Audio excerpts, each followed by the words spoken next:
Bonjour, je suis Virginie Joctor-Monrosier de la société Optime Expat et je viens vous faire un résumé de l'atelier que j'ai animé le 16 novembre 2023 pour l'AFCA-MAE sur la thématique du retour en France, le retour professionnel, comment en faire une stratégie gagnante.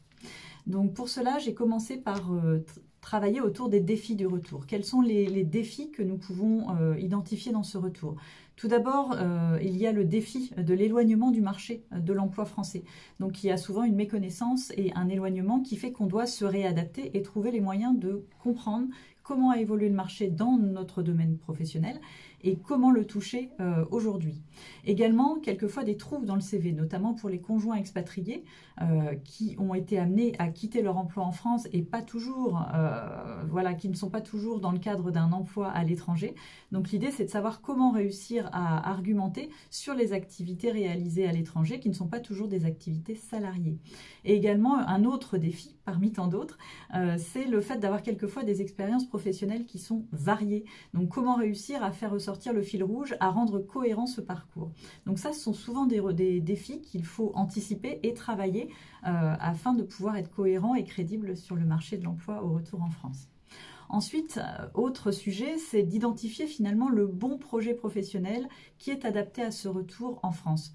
Donc l'idée, c'est d'abord de commencer par analyser quel est votre profil, quelles sont aussi vos envies, quels sont vos atouts, vos spécificités, pour pouvoir ensuite les confronter au marché du travail et se dire où est-ce que ces spécificités, où est-ce que ce parcours va pouvoir être un plus, va pouvoir être une différence concurrentielle positive. Donc voilà, il y a effectivement des domaines dans lesquels on va pouvoir retrouver des compétences développées à l'international qui sont vues positivement, des domaines dans lesquels l'international, l'interculturel, les langues sont valorisées, donc notamment dans l'import-export, dans l'humanitaire, dans le domaine de l'éducation, notamment avec des profils sur la mobilité internationale étudiante.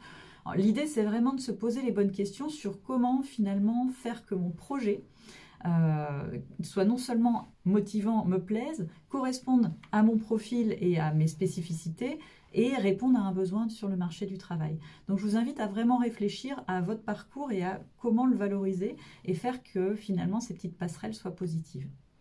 Ensuite, j'ai animé dans cet atelier aussi une partie sur les outils de recherche d'emploi. Donc vous avez notamment le CV et le LinkedIn qui sont deux outils impératifs pour pouvoir déclencher les entretiens d'embauche. Donc l'idée, c'est vraiment de travailler ces CV en fonction de ce qui se fait sur le marché en termes de format, notamment le CV. Donc le format adapté aujourd'hui est assez moderne, il est souvent en 2 colonnes. Donc vous avez des exemples notamment sur l'outil Canva, qui est un site internet sur lequel on trouve des exemples de CV qu'on peut réutiliser. Donc l'intérêt, c'est vraiment de mettre dans votre CV des informations importantes sur la première page et surtout le travailler en fonction des compétences qui sont importantes pour votre projet professionnel afin qu'il soit convaincant par rapport à l'œil humain, donc au recruteur, mais aussi qu'il puisse passer la partie de scannage des ATS, donc qui sont les logiciels de sélection de CV. Donc pour ça, je vous invite à analyser quelles sont les compétences qui sont recherchées dans les offres d'emploi, dans les fiches de poste, afin de pouvoir adapter vraiment votre présentation de compétences sur votre CV, les faire matcher.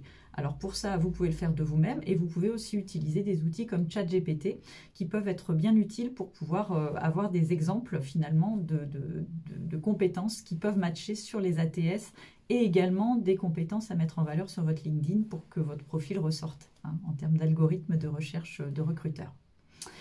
Ensuite, j'ai analysé également quelle était la stratégie de recherche d'emploi idéale, je dirais, pour pouvoir trouver un emploi au retour en France.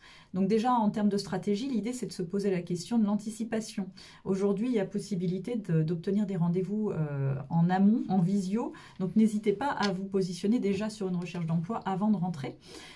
Et puis d'aller effectivement chercher quels sont les job boards les plus adaptés pour répondre aux bonnes offres d'emploi. Donc vous avez la PEC, vous avez LinkedIn, vous avez Indeed, plus d'autres qui sont un peu plus spécifiques à votre marché.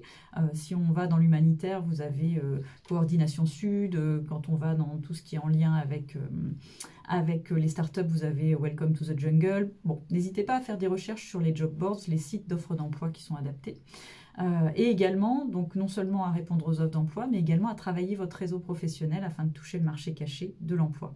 Donc pour ça, je vous invite vraiment à analyser quel est votre réseau actuel, prendre des contacts en amont avec des gens qui peuvent vous être de bons conseils, mais aussi vous coopter, pourquoi pas.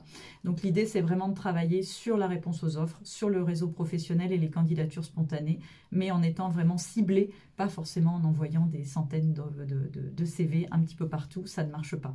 Donc l'idée, c'est vraiment de cibler, de travailler vraiment votre démarche et finalement d'aller sur le marché sous différents angles. Voilà, donc je vous invite à vous rapprocher de l'AFCA-MAE qui normalement effectivement vous propose un petit débrief sur l'atelier sous forme d'article de journal dans leur publication. Voilà, merci beaucoup, au revoir.